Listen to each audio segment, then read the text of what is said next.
በሰውነት ውስጥ ህይወትን ራሷን ለመፍጠር የሚችል ኃይል አለ። እሱ ትንሽ ቢሆንም ከምንም ነገር ጋር ሰውነትን ለመገንባት የሚችል ኃይል አለው። ነገር ግን ብዙ ወንዶች ይህን ኃይል በየቀኑ ያባክናሉ። ከዚያም ኃይላቸው ለምን እንደደከመ ይደነቃሉ። ኃይልህ ይወድቃል፣ እምነትህም ዝቅ ይላል፣ ህይወትህም ተቀምጦ ያለ ኃይል ይመስላል። 8 ሰዓታት ብተኛም ድካም ይሰማሃል። ትኩረት ይወርዳል፣ አእምሮ እንደ ጭጋግ ይመስላል። ጂም መሄድን ትተዋለህ፣ መማር ከባድ ይሆንብሃል። ምኞትህም ሩቅ የሆነ ይመስላል። ራስህን ስንፍና ያለብኝ ወይስ መነሳሳትን የሌለኝ ትላለህ። ነገር ግን እውነታው ቀላል ነው። አንተ ሰነፍ አይደለህም፣ አንተ ባዶ ነህ። እውነታው ነው፣ ምናባዊ አይደለም፣ መስበር ነው። ፈሳሽ ብቻ አይደለም፣ ሰውነትን ለመፍጠር እጅግ ብዙ ይሰራል። ምርጥ ንጥረ ምግቦችን፣ ማዕድናትና ፕሮቲኖችን ከደም ይወስዳል፣ ለመፍጠርም ይጠቅማል። በተደጋጋሚ ለደስታ ስትለቀቀው ግን ሰውነትህ ወደ መመለሻ ወይም ሪከቨሪ ሁኔታ ይገባል። ኃይልህን ሁሉ ራስህን ለመጠገን ብቻ ትጠቀማለህ። ስትጠብቀው ግን ሰውነትህ ወደ መገንባት ወይም መገንባት ቢውልዲንግ ሁኔታ ይመለሳል።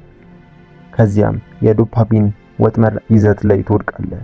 ፖርን ይዘት ያላቸው ቪዲዮዎችን አእምሮ ያታልልሃል።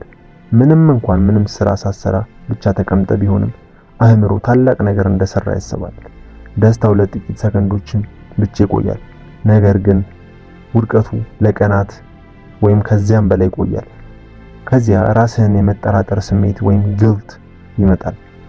ስንፍና ይከተልሃል። እውነተኛ ስራ ከባድ ይመስላል፣ ምክንያቱም አእምሮ ደክሟል። ነገር ግን ፖርን ወይም ሴጋ ስታቆም ለወደፊት መስራት እንደገና ጥሩ እንደሆነ ታያለህ። በጥቂት ሳምንታት ውስጥ ሆርሞኖች ይቀየራሉ።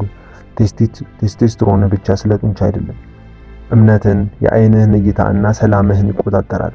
ተጨንቆ ወይም ተበታትኖ የቆየውን የሚሰማህን ስሜት ያቆመዋል። የተመረጠና ጥሩ ሰው ትሆናለህ። ይህ የሐሰት ወንድነት አይደለም፣ ይህ እውነተኛ መቆጣጠር ኃይል ነው። ይህ የ90 ቀን እውነታ ነው። የመጀመሪያዎቹ 7 ቀናት እጅግ ከባድ ናቸው። አእምሮ ለዚያ ቀላል የዶፓሚን ደስታ ይጮሃል።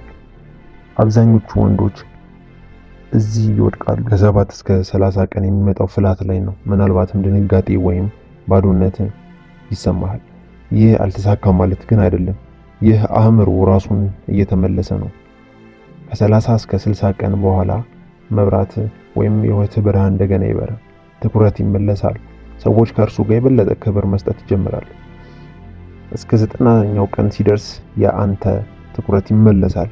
ሰዎች ከአንተ የበለጠ ለአንተ ክብር መስጠት ይጀምራሉ። 90ኛው ቀን ሲደርስ የአንተ ማንነት ይቀየራል። ደስታህን መከታተል ታቆማለህ።